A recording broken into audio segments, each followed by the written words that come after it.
જય શ્રી કૃષ્ણ. ફૂલનો ટીપારો એકદમ જ ઇઝી અને સરળતાથી જે આપણે ઘરમાં ઉપલબ્ધ વસ્તુઓ સાથે સિદ્ધ કરી શકીએ છીએ. ને વિશેષતા એ છે કે આપણે આમાં કોઈ પણ પ્રકારે સોય કે દોરો સીવ્યા વગર કરીએ. સર્વપ્રથમ ગુરુઘર ગુરુદેવની આજ્ઞા લઈને આ બધા કરશો એ આશા સાથે આપણે આ વિડીયોનો આરંભ કરીએ. અને આવી રીતે આપણે સર્વપ્રથમ લગાવ જે છે તેને એક આપણે ત્રિકોણો ગાંઠ આપી અને ત્રિકોણી મેન જે આપણે ટીપારાની ટોપીનો જે આકાર હોય એવો આકાર આપી દઈએ.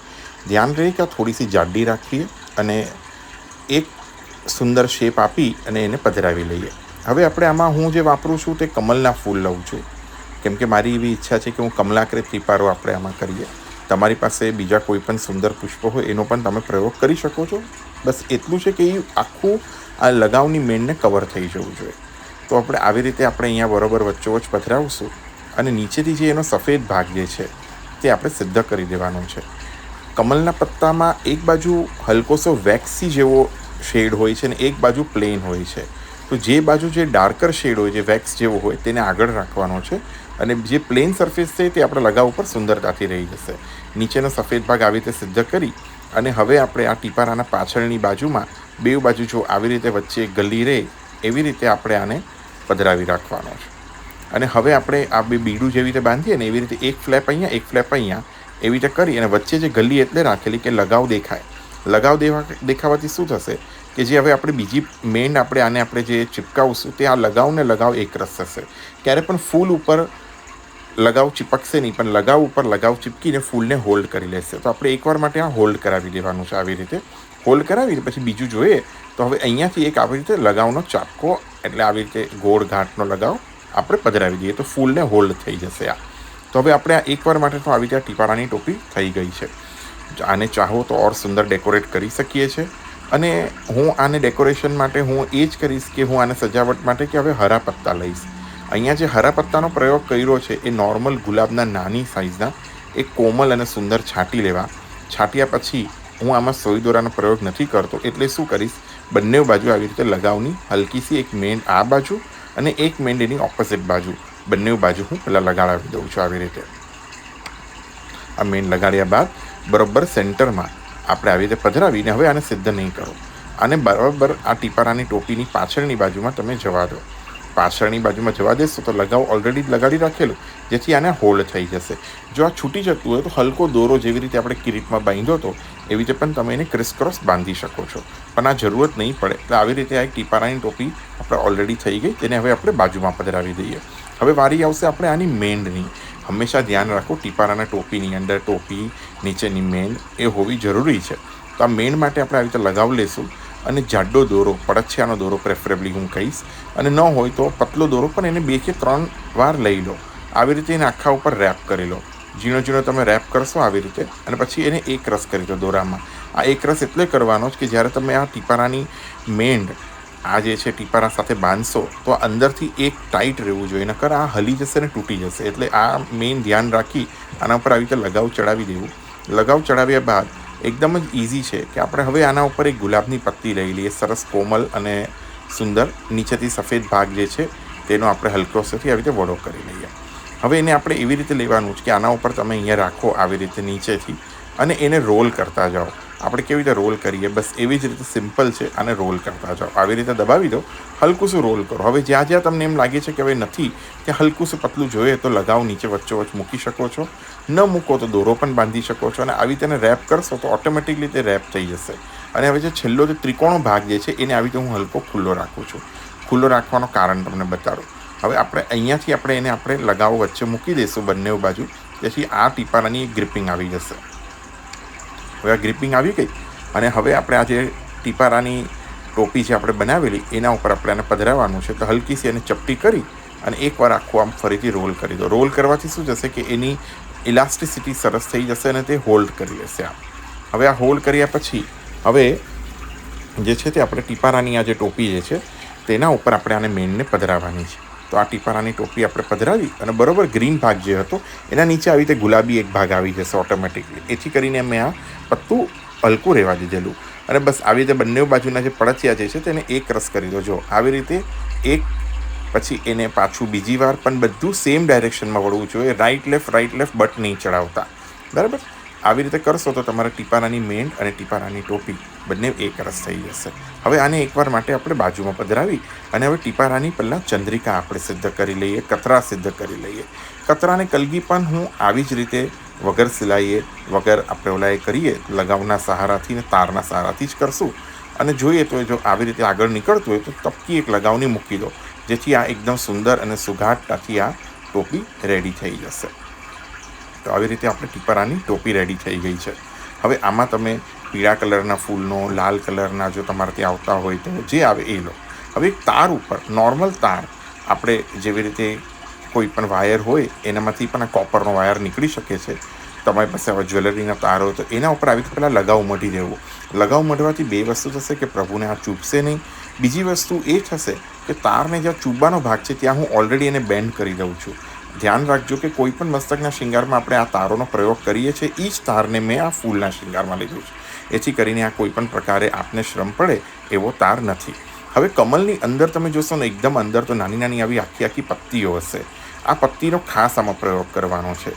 તો આપણે એક એક પત્તીને આવી રીતે મૂકી અને હલકા દોરાથી આને આપણે જેવી રીતે છડી બાંધીએ ને બસ એવી રીતે પતલા સોય દોરાનો દોરો જે છે એનાથી આપણે આવી રીતે લપેટો ચડાવતા જવાનું છે. તો હવે હું આ પત્તી મૂકું છું અને એક આના ઉપર કોમલ પત્તી જોઈએ. તો હવે કોમલ પત્તીમાં હું શું કરું છું કે જેવી રીતે હું આવી રીતે પતલી ગુલાબની કે તુલસીજીની પતલી પત્તીઓ હોય લાંબી ને તીખી તો એના પાછળ મૂકીશ. કેમ કે એક ગુલાબી અને એક ગ્રીન એનું કોમ્બિનેશન આપણે પહેલાંથી લીધેલું તો આ કોમ્બિનેશન બહુ સુંદર લાગશે.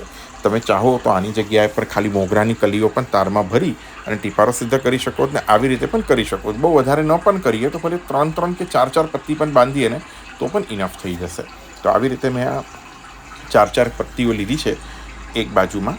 તો આવી રીતે આપણે આના કતરા થઈ ગયા છે આ. તો હવે આપણે આ નીચે જે છે તે આવી રીતે હું હલકું શું જો આવી રીતે પત્તા જે છે જો મોટા હોય તો એને આવી રીતે હું આખું આમ રેપ કરી દઉં છું આવી રીતે. અને આને રેપ કર્યા પછી દોરો એને 1 કે 2 વાર આવી રીતે પરિક્રમા કરી અને પછી એને હલકેસેથી આવી રીતે આ કતરાને બેન્ડ આપીને એક શેપ આપી દઉં કલગીનો. તો આવી રીતે જેવી રીતે આ લેફ્ટનો થયો સેમ એવી જ રીતે રાઈટનો પણ કરવાનો છે. આવી રીતે બંને બાજુની કલગીઓ આપણે પહેલાં રેડી કરી લઈએ. હવે નીચેનો જે એક્સ્ટ્રાનો ભાગ છે તેને આપણે આવી રીતે સિદ્ધ કરી અને નીચે દોરો લપેટી દઈશું, જેથી કોઈ પણ પ્રકારે પ્રભુને એ શ્રમ નહીં પડે ધરતા વખતે. તો આ ટીપારાની કલગી પણ આપણે આવી રીતે જોઈ કે રેડી થઈ ગઈ છે. હવે વારી આવશે આપણે ટીપારાની મોર શિખાની. બસ આવી રીતે એને ખેંચી લેશો તો પણ આ સિદ્ધ થશે. અને જો ખેંચવામાં ફૂલ તૂટી જવાના ચાન્સ છે એટલે કાતરથી સિદ્ધ કરો એ વધારે ઉચિત છે. હવે આપણે શું કરશું, આ જ પત્તીને આવી રીતે 3 પત્તી લેશું અને એમાં વચ્ચેથી આવી રીતે હું તાર પાસ કરી દઈશ આર પાર. જેથી આ શું થશે કે આ જે પત્તી જે છે તે સ્ટેબલ ઊભી રહી જશે, નકર આ સ્ટેબલ ઊભી નહીં રહી. તો આવી રીતે હું તારને પાસ કરું. જો તમે જોશો તો ઉપરથી એક અને આ નીચેથી એક. આવી રીતે આપણે મોર શિખામાં એકરો આંકડો ચાલે 3, 5, 7 એવી રીતે. તો નાનું ભગવત સ્વરૂપ છે તો 3 ઇનફ રહે. આવી રીતે હું 3 પત્તીના ઉપર હું આવી રીતે તાર પાસ કરી દઉં છું. તાર પાસ કરવામાં ઉપર જોઈએ તો તમે એક મોગરાની કલી પણ લઈ શકો છો અને જો ન લેવી હોય તો ડાયરેક્ટલી પણ આવી રીતે પધરાવી શકો. તો હવે આવી રીતે આપણે આ ત્રણેયને એકની બાજુમાં એક એવી રીતે પધરાવી અને ટ્વિસ્ટ કરતા જશું નીચેથી તારને ટ્વિસ્ટ બહુ વધારે નથી કરવાનું કે ફૂલમાં કોઈ પરિશ્રમ પડે.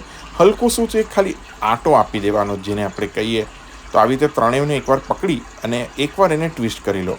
પછી એનું આપણે સેટિંગ કરશું કેવી રીતે કઈ જગ્યા પર કયા બી રાખશે. તો આવી રીતે આપણે હવે એને વળ ચડાવી દેવાની છે. આવી હલકેસેથી આવી રીતે વળ ચડાવી લો, 1, 2, 3 વળ એવી રીતે ચડાવી લેશો તો પણ ચાલશે. પછી હવે આ ફૂલની જે પત્તીઓ જે છે તેને આપણે જે પાછળની બાજુમાં જે તાર હતો તે બાજુની અંદર આપણે એને ફેરવી લઈએ. એને ફેરવવાથી શું થશે કે જો અગર કોઈ પત્તી નીકળી જતી હોય આવી રીતે તો ફરીથી એને એકવાર આવી રીતે અમે પધરાવી દઈએ તમે. હવે આપણે આવી રીતે તારને ઉલટું પધરાવી લો. હવે આપણે લગાવની મેન્ડ કરશું. લગાવની મેન્ડ કરી અને સર્વપ્રથમ જે તાર જે છે તેના ઉપરથી એને વચ્ચોવચ્ચ આપણે આ પધરાવી દઈશું. નકર શું થશે ઘડી આ ફૂલ હલશે એની જગ્યા ઉપરથી. આને ન હલવા હોય એટલે આવી રીતે ઊભી મેન્ડ એક પધરાવી દો. ઊભી મેન્ડ પધરાવ્યા બાદ એક આડી મેન્ડ એટલે આપણે એમ નોર્મલ હું કહું તો આવી રીતે ગોળ ચાપકો જે છે તે પધરાવી દેશો. ત્રણેય ફૂલને આવી રીતે હોલ્ડ કરી રાખશે એક જ જગ્યા ઉપર. તો તમે અગર આને જોશો આવી રીતે આગળથી તો હવે આજો આવી રીતે આ તમને આ દર્શન થવા જોઈએ આ મોર શિખાના.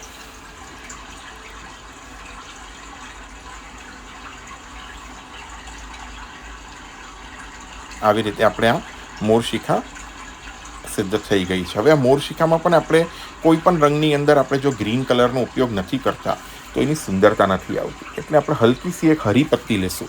હરીપત્તીને બરોબર આપણે જે સેન્ટરમાં લગાવ જે કર્યું છે તેનો બરોબર વચ્ચોવચ્ચ આપણે પધરાવશું આવી રીતે જો એક લગાવ કરી અને નીચે ઓલરેડી લગાવ છે તો બે લગાવ એક રસ થઈ જશે.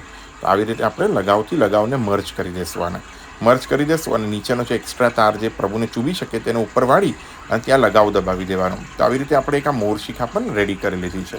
હવે આપણે આ ટીપારાને સાથે બાંધીને જોઈએ કે જો આવી રીતે આપણે ટીપારામાં બરોબર વચ્ચોવચ્ચ ટોપીની બરોબર સેન્ટરમાં આપણે આ મોરશિખા પધરાવશું. આવી રીતે આપણે આખું લગાવમય કરી અને બરોબર હવે આ જે છે તે સેન્ટરમાં ટીપારાની બરોબર વચ્ચોવચ્ચ આપણે આવી રીતે મોરશિખા અને રાઈટ અને લેફ્ટ બેઉ બાજુમાં આવી રીતે કતરા. તો આવી રીતે આપણો આખો ટીપારો ભગવત કૃપાથી, મહાપ્રભુજી ગુસાઈજીની કૃપાથી, સુંદરતાથી અને એકદમ ઇઝી રીતે, અંદાજે એમ કહું તો 10થી 15 મિનિટમાં જ આ સિદ્ધ થઈ જાય. તો ઘણીવાર આપણે એવા સમય ન પણ રહેતો હોય તો પણ આપણે ઝટપટ કરી શકીએ છીએ.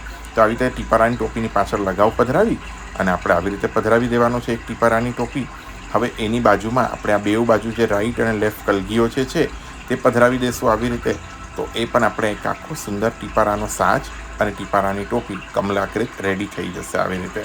અને પ્રત્યક્ષમાં પણ પ્રભુને ધરવું હોય તો એ પણ એક નાનકડો ક્રમથી આપણે જોઈએ કે કેવી રીતે ધરાવી શકીએ છીએ. અને આને આપણે જો ચિત્રજી સ્વરૂપ હોય તો સ્વતંત્ર પણ ધરાવી શકો છો, એક રસ કરીને પણ તમે ધરાવી શકો, જેવી રીતે તમને તમારા ગુરુદેવ આજ્ઞા આપે એવી રીતે તમે લઈ શકો છો. તો આવી રીતે બંને બાજુના કતરાને મેં સ્વતંત્ર કરી અને એક્સ્ટ્રાનું જે પણ લગાવ હતું નીચેથી સિદ્ધ કરી અને પછી એક રસ કરી ને આવી રીતે એક ટીપારાનો એક આકૃતિ આપી દીધી કે તમે આ ટીપારાનો ગાંઠ ધરાવી શકશો. તો આવી રીતે આખો આ ટીપારો સિદ્ધ થયા પછી આ એનો ઓરિજિનલ લુકમાં આવી રીતે આવશે.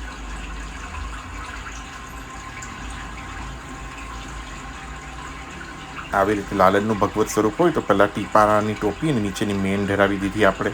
જેવી રીતે મેન બાંધી હતી બસ એવી જ રીતે પ્રભુના મસ્તક ઉપર મેન બાંધી દેવાની છે. મેન બાંધ્યા પછી આપણે શું કરવાનું છે કે લગાવની હલકીસી એક બાતી લેવાની છે. હલકી આવી બાતીને એક ઉપરણાની જેમ મસ્તક ઉપર આપણે આવી રીતે ઉપરણાની જેમ એટલે ટ્રાયંગલ શેપમાં આવી રીતે પાછળ પધરાવી દેવાની છે. આ પાછળ પધરાવ્યા બાદ હલકીસી એને દબાવી દેશો તો ટીપારાની ટોપીને આ બે એક રસ થઈ જશે. હવે આપણે સર્વપ્રથમ જે વચ્ચોવચ્ચની મોરશિખા જે છે તે મોરશિખામાં લગાવને સવારી અને બરોબર અહીંયા સેન્ટરના શિખા ઉપરથી આપણે આને પધરાવી દેવાની છે. આવી રીતે તમે જોશો તો આવી રીતે આપણે આ ટીપારાની ટોપીના વચ્ચોવચ્ચ મોરશિખાના દર્શન થશે. હવે એવી જ રીતે બંને બાજુના રાઈટ અને લેફ્ટ કતરા પણ આપણે જે બનાવ્યા છે એ કલગી જેને આપણે કહીએ એ પણ આપણે રાઈટ ને લેફ્ટ આવી જ રીતે પણ ઉપરનો ધૈરો પછી ફરીથી આપણે નીચેથી લગાવ સવારી અને પછી એક બાજુમાં આ કલગી બીજી બાજુમાં બીજી કલગી આવી રીતે કરી અને સુંદરતાથી ટીપારો આપણે અંગીકાર કરાવી શકીએ છીએ. નીચે તમે જોઈએ તો મોગરાની કે નાનકડી જુઈની કે જે તમારી પાસે ઉપલબ્ધ સફેદ પુષ્પો હોય એની બે લડ ધરાવી દો વી શેપમાં તો ટીપારાનો સાજ